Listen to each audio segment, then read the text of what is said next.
Hello बच्चों, welcome to our chemistry class. In today's class we'll be continuing the chapter number 7 of your NCERT book titled as P block elements, and this lecture is the last lecture for chapter number 7. Okay, ये इस chapter का last lecture है in which we'll be studying about group 18 elements. You already know that we had studied group 15, 16 and 17 elements. Okay, ये तीन groups हम पढ़ चुके हैं. पी ब्लॉक के अंदर होते हैं 13th और 14th भी, साथ में होता है बच्चों 18th. सो 13th और 14th ग्रुप आपने पढ़ा था इन your class 11th. 15, 16, 17 I had taught you in this class 12th, और 18 ग्रुप आपको हम आज पढ़ाएंगे and we'll end this lecture by teaching you group 18 elements in today's class. तो बच्चों पहले ये समझ लो कि ग्रुप 18 एलिमेंट्स को हम एक ही लेक्चर में कैसे ख़त्म कर पा रहे हैं, क्योंकि ये बहुत ही छोटी छोटी बातें होती है जो आपको पता होने चाहिए. They make the subject interesting. आपको अपनी बुक को समझना पड़ेगा. Okay, then only you will be able to understand the material that they had given you within the book. So ऐसा क्या है कि हमें 15, 16 और 17 ग्रुप एलिमेंट्स को पढ़ने में इतना ज़्यादा टाइम लगा. ओके, आपने देखा होगा कि कभी कभी तो हमने 2 लेक्चर्स में ख़त्म कर दिया किसी ग्रुप को. ओके, बट कभी कभी हमें 3 लेक्चर्स भी बनाने पड़े. बट ग्रुप 18 एलिमेंट्स में ऐसा क्या नहीं है कि हम इसको एक ही लेक्चर में ख़त्म कर रहे हैं. सो बच्चों बहुत ही सिंपल सा रीज़न है कि जो ग्रुप 18 के एलिमेंट्स हैं they are basically noble gases. Noble नाम ही इसलिए रखा गया है कि ये किसी और एलिमेंट से ईज़िली रिएक्ट नहीं करते, और अगर ये ईज़िली रिएक्ट नहीं करेंगे सो कंपाउंड्स फॉर्म नहीं करेंगे. ओके, और अगर ये कंपाउंड्स फॉर्म नहीं करेंगे सो हमारा एक मेजर सेक्शन जो हम हर एक ग्रुप के अंदर पढ़ते हुए आ रहे थे, that was important compounds of the elements present in that particular group, वो यहाँ पर कम हो जाता है ग्रुप 18 एलिमेंट्स की अगर मैं बात करूँ तो. आई hope you could understand that कि बच्चों 15th, 16 और 17th ग्रुप के अंदर ऐसे एलिमेंट्स थे जो कुछ इम्पॉर्टेंट कंपाउंड्स फॉर्म करते थे, और उन इम्पॉर्टेंट कंपाउंड्स को पढ़ना हमारे लिए ज़रूरी था. So that was the reason कि वहाँ पर हम कंपाउंड्स को पढ़ रहे थे. बट जो ग्रुप 18 के एलिमेंट्स हैं ये कंपाउंड्स तो फॉर्म करते हैं, बट बहुत ही कम कंपाउंड्स को फॉर्म करते हैं which are not so important for us to study in your class 12. So that is the reason कि ग्रुप 18 एलिमेंट्स के अंदर आप सिर्फ और सिर्फ क्या क्या पढ़ोगे, एटॉमिक प्रॉपर्टीज़, उसके बाद physical properties, after that chemical properties, and after that chemical reactivity. So ये 4 चीज़ें आपने पढ़नी है. तो यहाँ पर बच्चों एक चीज़ हट गई है, दैट इज़ कंपाउंड्स. हम कंपाउंड्स के बारे में ज़्यादा डिस्कशन नहीं करेंगे कि how they are prepared, what are their properties and what are their uses. Okay, इतना डीप हम नहीं जाने वाले हैं in group 18 elements. So that is the reason कि ये वाला जो मेजर सेक्शन है ये ग्रुप 18 एलिमेंट्स में कम हो गया है. So I hope you will get that कि बाकी एलिमेंट्स के लिए हमने सब कुछ पढ़ा है. एटॉमिक प्रॉपर्टीज़ भी पढ़ी है, फिजिकल भी पढ़ी है, केमिकल भी पढ़ी है, और उनकी केमिकल रिएक्टिविटी भी पढ़ी है. ओके, बट ग्रुप 18 एलिमेंट्स के अंदर हम उसके कंपाउंड्स नहीं पढ़ेंगे. So now I hope you will get this thing. So now let's begin our group 18 elements. So we will begin it by telling you the name of the elements that this group contains. So the elements are helium, neon, argon, krypton, xenon and radon. ये बच्चों आपके पास 6 elements यहाँ पर हैं. These are the 6 elements of group 18 elements. Under group 18 elements. So आपने ध्यान से देखा हो तो यहाँ पर हमने 6 एलिमेंट्स को लिखा है, वेयर एज अगर आपको थोड़ा भी ध्यान हो तो ग्रुप 15, 16 और 17 एलिमेंट्स के अंदर हमने बेसिकली या फिर मैक्सिमम 5 एलिमेंट्स ही हम लिख रहे थे। सो यहाँ पर 6th एलिमेंट कैसे आ गया? आई होप कि आपको पता होगा। बहुत ही सिंपल सा इसका आंसर है कि सर जो हीलियम है वो आपकी फर्स्ट पीरियड में होता है, और फर्स्ट पीरियड में आपको जो एलिमेंट्स मिलते हैं वो सिर्फ और सिर्फ ग्रुप 1 और ग्रुप 18 में होते हैं। So that is the reason हमारे पास हीलियम भी यहाँ पर आ गया है। So talking about the state, they all are gases, this you must know. ये सारी की सारी बच्चों गैसेस होती हैं।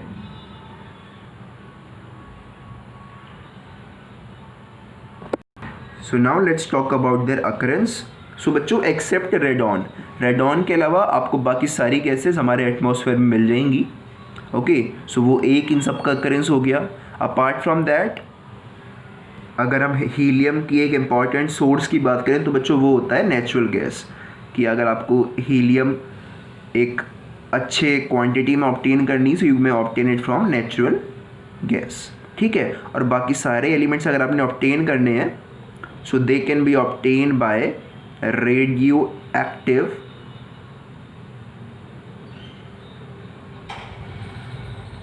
डीके। सो बाकी सारी एलिमेंट्स आपको रेडियो एक्टिव डीके से मिल जाते हैं। I hope this is clear to you. Okay, और ये बात ध्यान रखना कि except radon all the gases are available in the atmosphere. ये कॉम्पिटेटिव एग्जाम्स में आता है, so it's important for you. Also have a look at the symbols. Helium का होता है बच्चों He,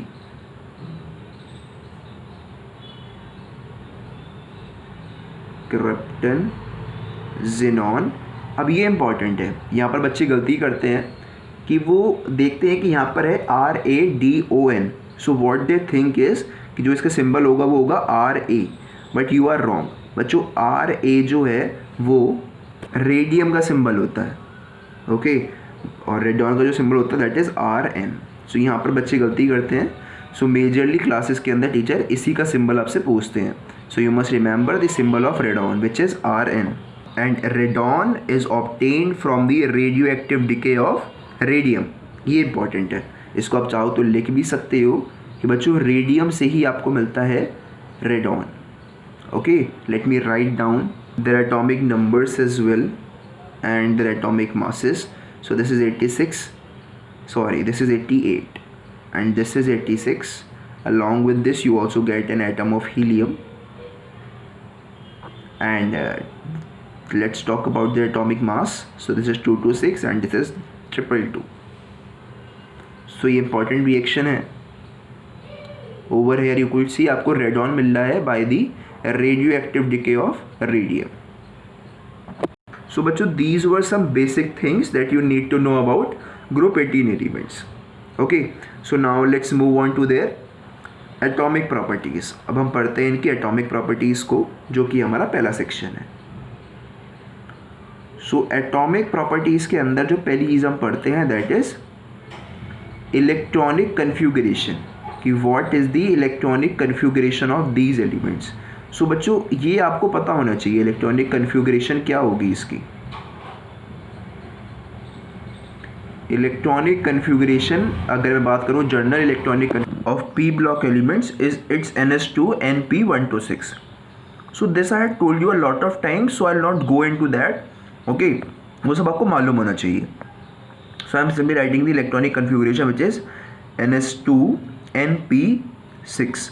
तो आपको बहुत ही क्लियरली यहाँ पर दिख रहा होगा कि the electronic configuration is highly stable, that is कि it's S as well as P orbitals are completely filled, and we know very well that completely filled orbitals are highly stable.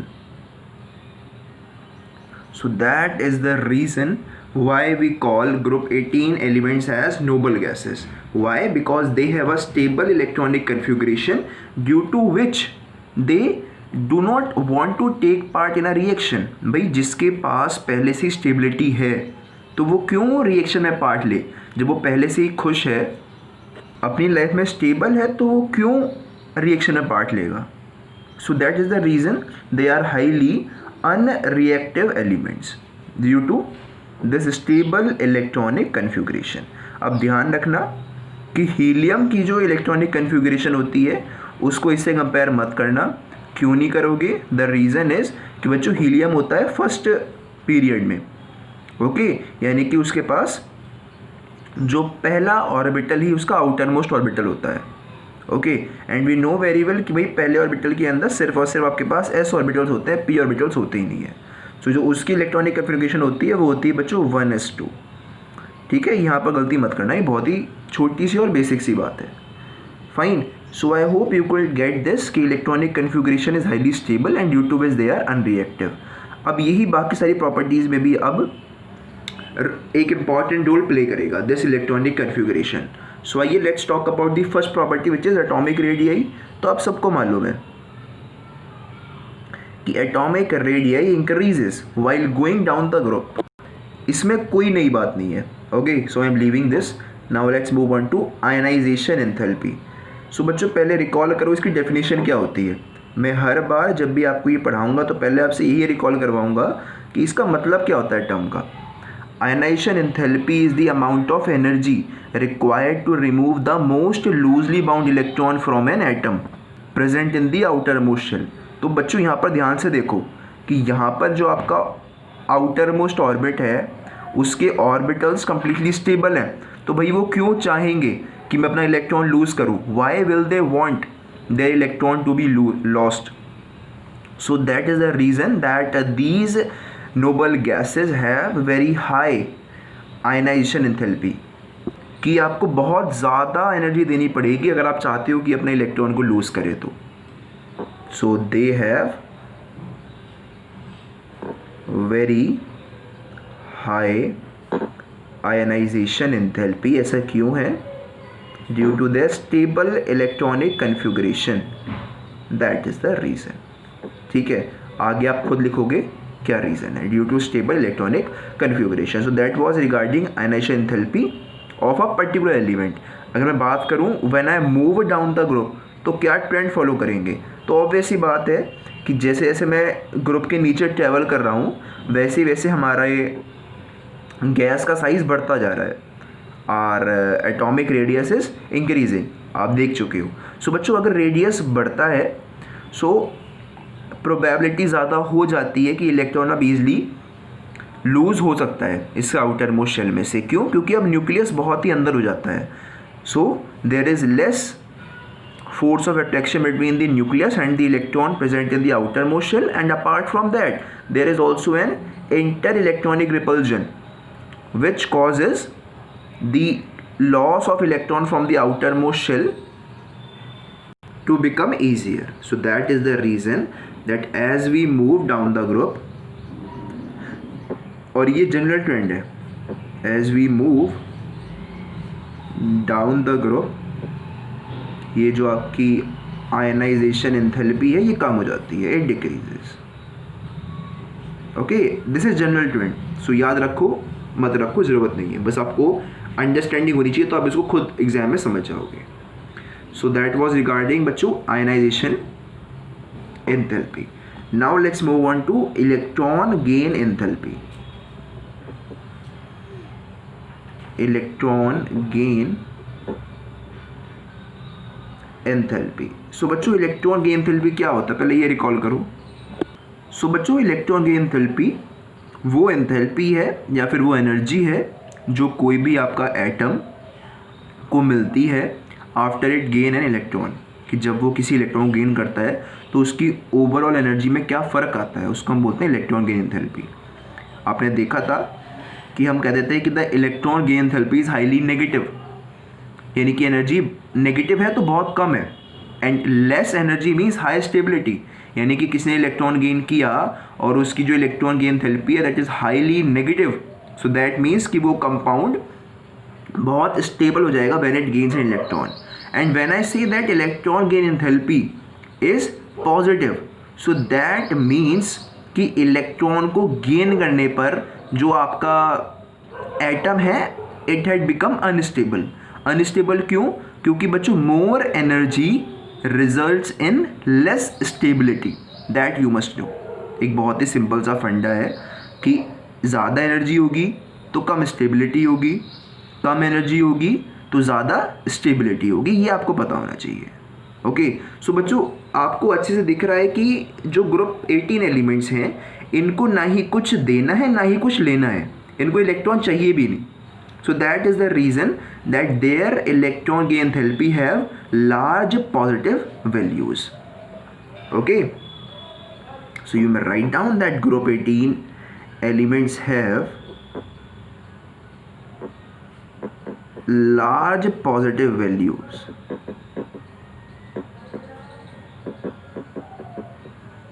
of electron gain enthalpy. सो ये एक common trend है that is और that should be for surely exhibited by group 18 elements. और बच्चों वहीं पर अगर आप इससे एक ग्रुप पीछे जाओगे यानी कि ग्रुप 17 पर जाओगे ग्रुप 18 से, तो आप देखोगे कि ग्रुप 17 एलिमेंट्स के पास they have large negative values of electron gain enthalpy. ये ग्रुप 17 एलिमेंट्स के पास लार्ज नेगेटिव वैल्यूज होती हैं इलेक्ट्रॉन गेन एंथैल्पी की। ऐसा क्यों होता होगा? ऐसा इसलिए होता है क्योंकि उन्हें सिर्फ और सिर्फ एक इलेक्ट्रॉन चाहिए to satisfy their outermost electronic configuration. So that is the reason कि वो हाईली स्टेबल हो जाते हैं। Their values become highly negative of electron gain enthalpy because they become stable on receiving an electron. So that was the reason कि group 17 elements की this had large negative values. So बच्चों that's all regarding atomic properties. Now let's move on to physical properties. So physical properties के अंदर basically हम पढ़ते हैं कि उसका अपीयरेंस कैसा होता है और उसका बिहेवियर स्पेशली विद वाटर और उसके मेल्टिंग और बॉइलिंग पॉइंट्स क्या क्या होते हैं. So let us discuss the physical properties. So under physical properties पहली बात जो हम पढ़ते हैं that is it's appearance, its texture, its order, its smell. Okay, so noble gases are basically colorless, odorless and tasteless gas.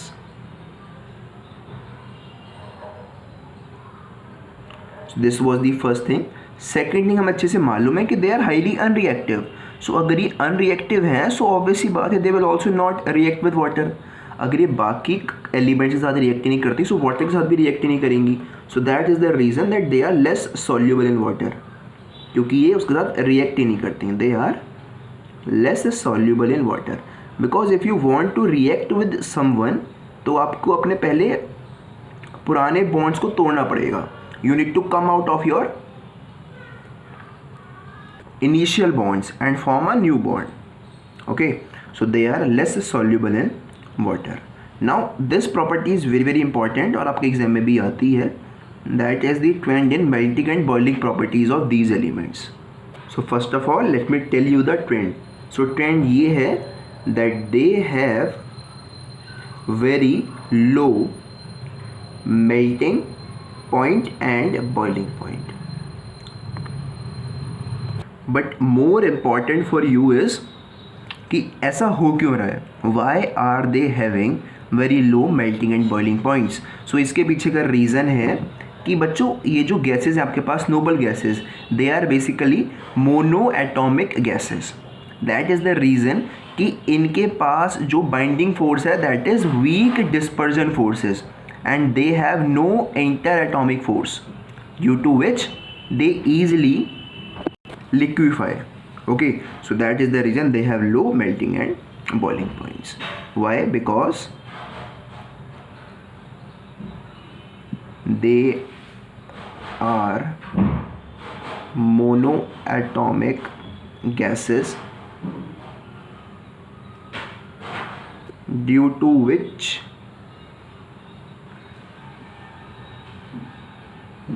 they have no interatomic forces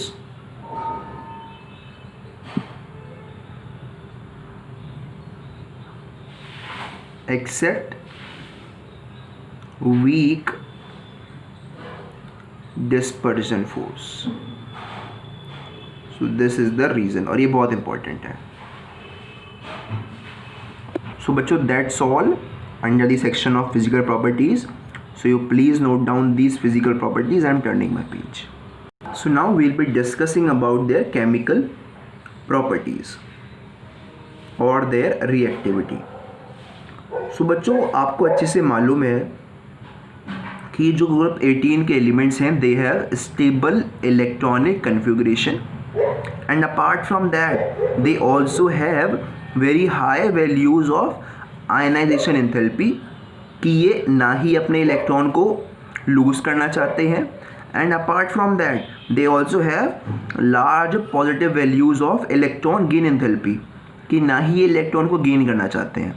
सो ना ही मतलब they neither want to lose electron nor they want to gain electron. और chemical properties में होता क्या है? Sharing और interchanging of electrons. सो यहाँ पर तो बच्चों ना ही ये चाह रहे हैं इलेक्ट्रॉन को लूज़ करना, ना ही ये चाह रहे हैं इलेक्ट्रॉन को गेन करना. So that simply proves that these elements are highly unreactive. So there is very less for us to study under the section of chemical properties in this. These elements are highly unreactive. But still we have some compounds of noble gases. And the main contribution of giving us the compounds of noble gases goes to Neil Bartlett. Actually he was a scientist. What he did was that he prepared a compound called O2PTF6. इसको हम बोलते हैं बच्चों डाईऑक्सीजिनाइल hexa फ्लोरोप्लेटिनेट. ये इस compound का आपके पास नाम है. So what he did that in scientist ने ये कंपाउंड बनाया and after making this compound, या फिर पहले ये समझ लो कि जब ये कंपाउंड उन्होंने बनाया कैसे. सो व्हाट दे डिड वाज कि उन्होंने PTF6 को रिएक्ट करवाया ऑक्सीजन के साथ and they got this compound. Okay, that is कि उन्होंने हेक्सा फ्लोरोप्लेटिनेट को रिएक्ट करवाया ऑक्सीजन के साथ and they got this dioxygenyl hexafluoroplatinate. ठीक है, इस तरह से ये कंपाउंड उन्होंने बनाया जहाँ पर आपके पास एक स्पेसीज़ ये है और दूसरी स्पेसीज़ ये ऑक्सीजन है. अब उन्होंने क्या देखा, एक चीज़ देखी कि first ionization enthalpy of dioxygen was somewhat similar to the first ionization enthalpy of xenon, and this observation led them to prepare a compound known as XZPTF6. ये कंपाउंड बना कैसे? ये कंपाउंड बना इस ऑब्जर्वेशन से that the first ionization enthalpy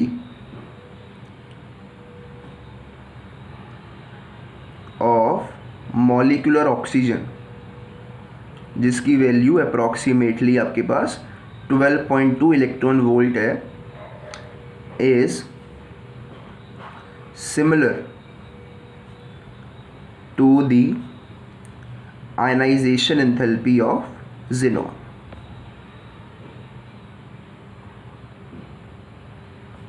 कि मेरे को जितनी एनर्जी चाहिए ऑक्सीजन का एक इलेक्ट्रॉन निकालने के लिए, उतनी ही एनर्जी मेरे को देनी पड़ेगी xenon का इलेक्ट्रॉन निकालने के लिए. सो दैट इज़ द रीज़न कि उन्होंने क्या किया, ऑक्सीजन को रिप्लेस कर दिया xenon से and therefore they obtained this first compound of a noble gas. How did he obtain this? He obtained it by mixing, लिख लेना इसको भी, सारी बातें इंपॉर्टेंट हैं for your competitive exams also. By mixing xenon and PTF6 hexafluoroplatinate. So this was how the first compound of noble gas was formed. ठीक है बच्चों, तो इस डिस्कवरी के बाद xenon के और भी कई सारे कंपाउंड्स फॉर्म हुए. ओके, बट एक्सेप्ट xenon जो और आपके पास नोबल गैसेस हैं, स्पेशली आर्गन, नियोन और हीलियम, इनका कोई कंपाउंड अभी तक नोन नहीं है, this you must no. And if I talk about krypton, so krypton has only one proper compound that has been studied in detail, which is krypton difluoride, KrF2, krypton difluoride. यही krypton का एक ऐसा compound है जिसके बारे में हमारे पास एक सफिशिएंट अमाउंट ऑफ नॉलेज है. So from here you can clearly notice कि जिनॉन ही हमारे पास एक ऐसी नोबल गैस है जो बाकी एलिमेंट के साथ मिल करके हमें कंपाउंड्स दे रही है, और उसके पीछे का रीज़न है बच्चों ये इसकी प्रॉपर्टी. ओके, और यही कारण है कि हम जिनॉन को एक स्ट्रेंज नोबल गैस भी बोलते हैं, क्योंकि इसके पास कुछ ऐसी प्रॉपर्टीज़ हैं जो बाकी नोबल गैसेस के पास नहीं हैं. So now let's discuss about some of the compounds of xenon, and after that we'll be also be discussing the structure of the compounds of xenon.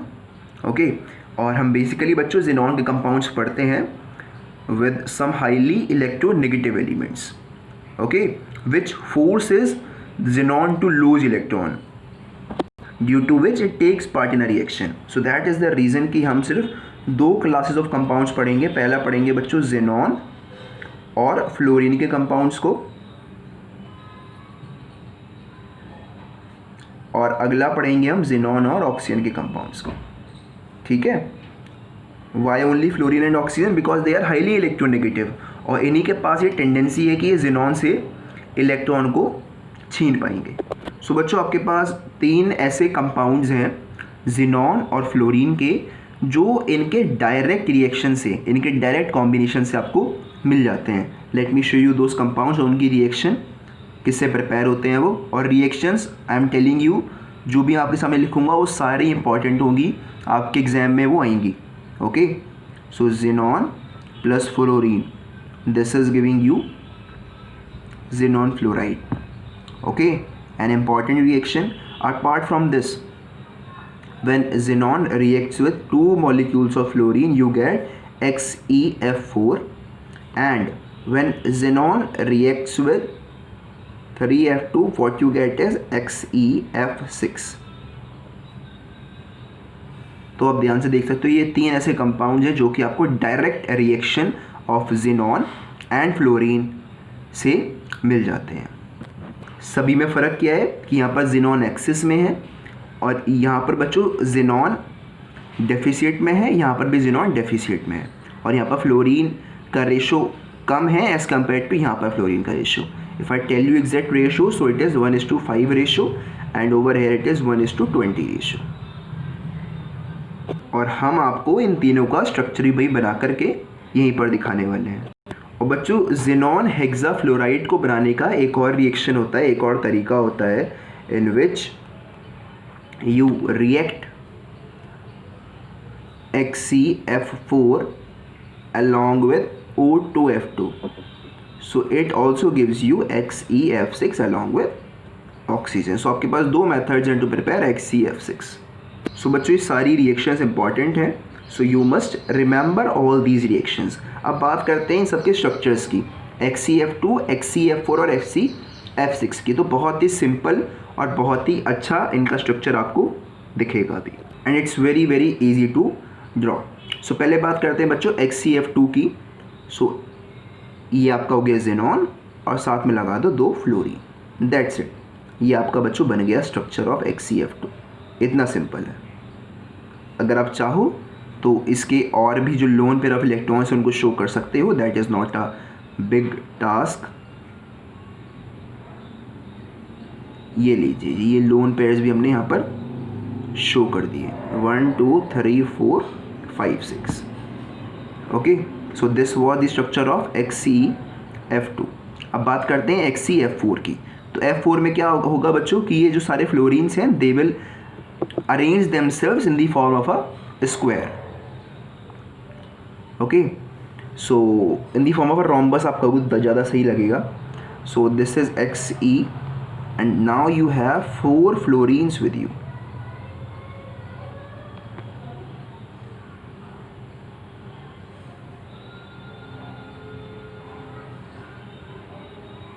So this is finally the structure of XeF4.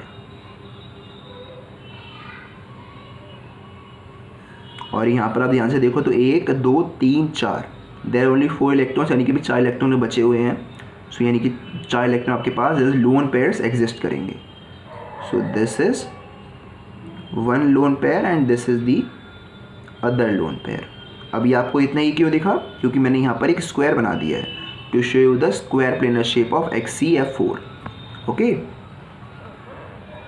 So this was बच्चों XeF4. Now let's talk about XeF6. So यहाँ पर आप ले लो बच्चों xenon को and now take 6 fluoride atoms. Fluorine number 1, fluorine number 2, fluorine number 3, this is number 4,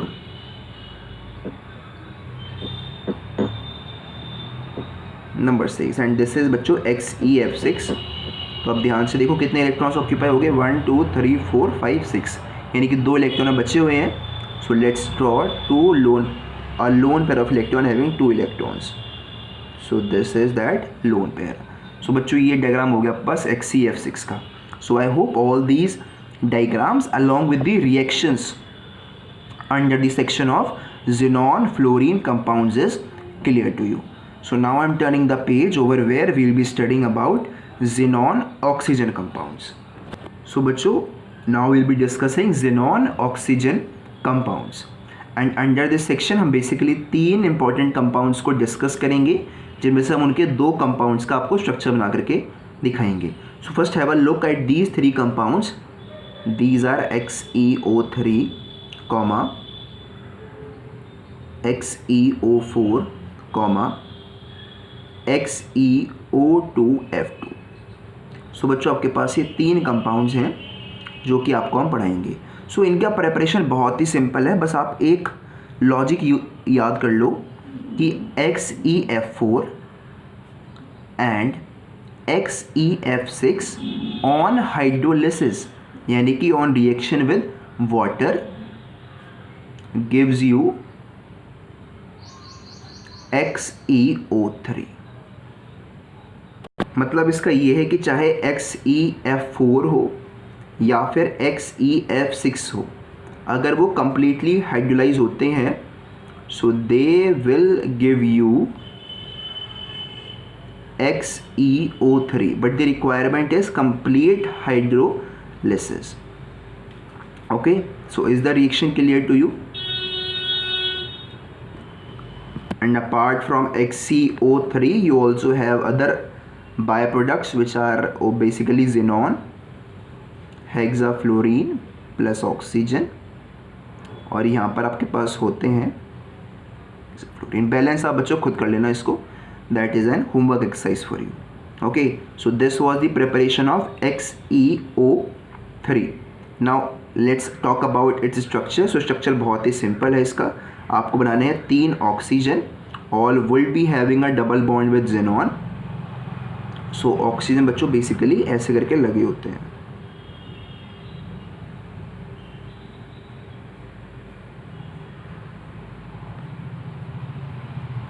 so these are the 3 oxygen. तो 1 2 3 4 5 6 electron तो यहाँ पर ऑक्यूपाई हो गए, बचे 2 इलेक्ट्रॉन. सो वो यहाँ पर होंगे. सो this is the structure of XeO3.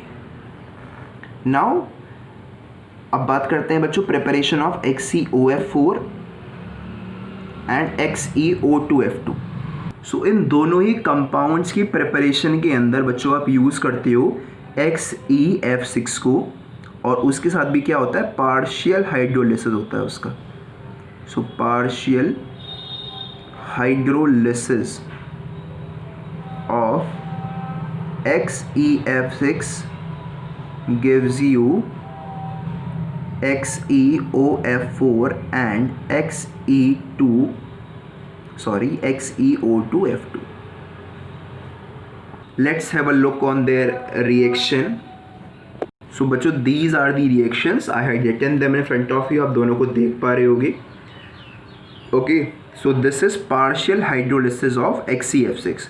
तो मान लेते हैं आपके सामने एग्जाम में ये इतनी क्वेश्चन आएगी, इतनी क्वेश्चन आपके सामने मान लेते हैं आती है। सो आप प्रोडक्ट को कैसे लिखोगे, आप कैसे आइडेंटिफाई करोगे, क्योंकि देखो रिएक्टेंट्स बेसिकली यहाँ पर भी और यहाँ पर भी सेम है, बट जो फ़र्क है that is in the quantity of hydrogen, sorry quantity of water. So ध्यान से देखो आप कैसे डिफ्रेंशिएट करोगे। सो यहाँ पर बच्चों हैं 3 मॉलिक्यूल्स ऑफ वाटर, तो इसको आप याद कर पाओगे by looking at this number 3, 1, 2, क्योंकि एग्जाम में देखो वो एग्जामिनर फॉर श्योर आपको अगर ऐसे पूछता है रिएक्शन देख रखे तो वो आपको पूरी बैलेंस्ड इक्वेशन देगा लेफ्ट हैंड साइड की, तभी आप प्रोडक्ट्स को आइडेंटिफाई कर पाओगे। सो बच्चों अगर वो आपको देता है 3 मॉलिक्यूल्स ऑफ वाटर, तो ध्यान रखना कि आपको दिखेगा 3 मेरे पास ऑक्सीजन है। सो जो आपके पास प्रोडक्ट बनेगा उसमें भी 3 ऑक्सीजन होंगे। क्लियर? अगर वो आपको देता है 1 मॉलिक्यूल ऑफ वाटर, तो यहाँ पर कितने ऑक्सीजन है? 1 ऑक्सीजन है। सो आपके पास प्रोडक्ट में कितने ऑक्सीजन होंगे? 1 ऑक्सीजन होगा। फाइन। अगर आप मैं बात करूँ यहाँ पर, तो यहाँ पर आप देखो 2 molecules of water you have, that is आपके पास 2 मॉलिक्यूल्स ऑफ ऑक्सीजन है। सो आपके पास यहाँ पर कितने ऑक्सीजन होंगे? 2 ऑक्सीजन होंगे। आई होप कि अब आपको एग्जाम में कोई भी दिक्कत नहीं होगी अगर आपके सामने ये रिएक्शंस कंप्लीट करने को आती हैं तो। Okay, technique I had given you, आप कैसे आइडेंटिफाई करोगे। बस नंबर ऑफ ऑक्सीजन पर ध्यान देना, उसको यहाँ उतार देना। नंबर ऑफ ऑक्सीजन देखा, यहाँ लिख दिया, ऑक्सीजन के नंबर देखा, यहाँ पर लिख दिया। अब जैसा कि मैंने आपसे कहा था कि आपको इन दोनों में से एक का स्ट्रक्चर एग्जाम के लिए पढ़ना होता है, तो बच्चों वो होता है HCOF4 का। तो बहुत ही सिंपल है, अगर आपको HC4 का स्ट्रक्चर याद है तो HCO4 का स्ट्रक्चर बनाना आपके लिए कोई बड़ी बात नहीं है। देखो मैं बना रहा हूँ पहले HCF4 का, जो आप पहले देख चुके हो। वो कैसा था? It was somewhat like this.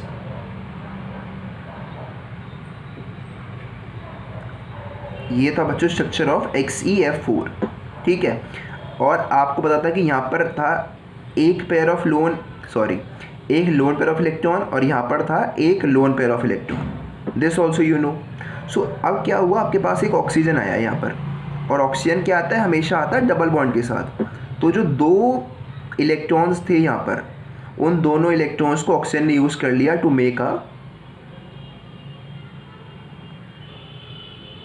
Double bond, और जो बाकी बचे हुए लोन पेयर था एक, वो एज इट इज़ रहेगा, उस पर कोई फ़र्क नहीं पड़ा। सो बच्चों this is the structure of HCOF4। Okay, बस अगर आपको HCF4 का याद है तो आपने सिर्फ ऑक्सीजन को लोकेट करना है by removing a lone pair of electron. So I hope this structure as well as the reactions is clear to you. So बच्चों now let's talk about the uses and let's end this lecture.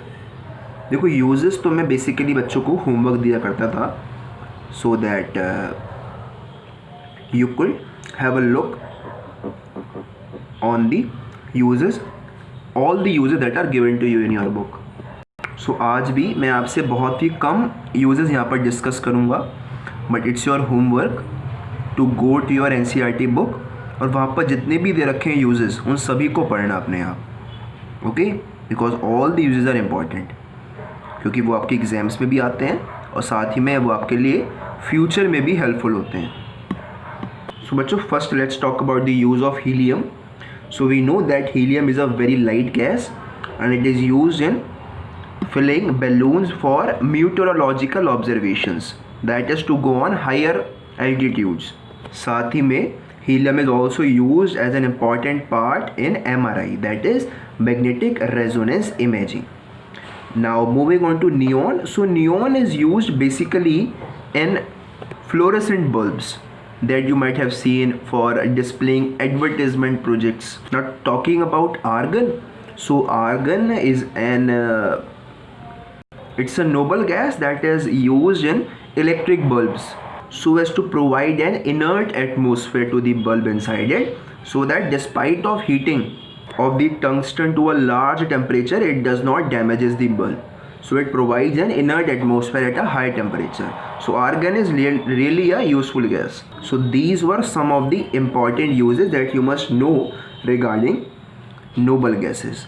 But again I will say that go to your NCERT book, वहाँ पर और भी uses दे रखे हैं, तो उन सभी को आपने पढ़ना है, ऑल दोज यूजेस. सो बच्चों, for today's lecture that's all. And under the chapter P block elements, this is our last lecture. But still, if you come across any sort of problem, you are unable to solve a chemical reaction, or you come across a conceptual question that you are not able to get the answer, or something that you get to see exceptional under the atomic properties of some elements while studying, so you must definitely tell me. Okay, I'll tell you the reason behind all those problems that you will be coming across. So bachcho, for today's lecture that's all. Thank you very much.